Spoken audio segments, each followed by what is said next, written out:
পা গেল না।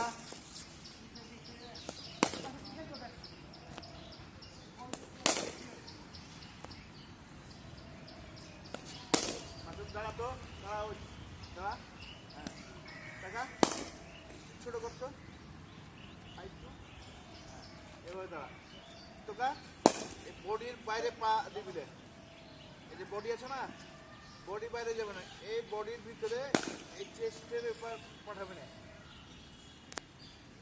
আমি দাঁড়িয়েছি, কি হবে কি তোর ব্যাকফুট না যাওয়ার কারণ হচ্ছে আমি যখন ব্যাকফুট যাবো না আটকা যায়, কারণ এটা অনেক বড়ো, স্ট্যান্সটা অনেক বড়ো, আমাকে তো পিছাইতে হবে এই জন্যে।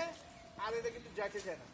যখন আমি এটা ছোটো করবো তখন দেখে আমি আরামে কোথায় আছি, আরামে কোথায় যাচ্ছি। ওখানে একটা ক্যাপ ছিল, চলে এসছে। ক্যাপটা দাও। গুড, হ্যাঁ।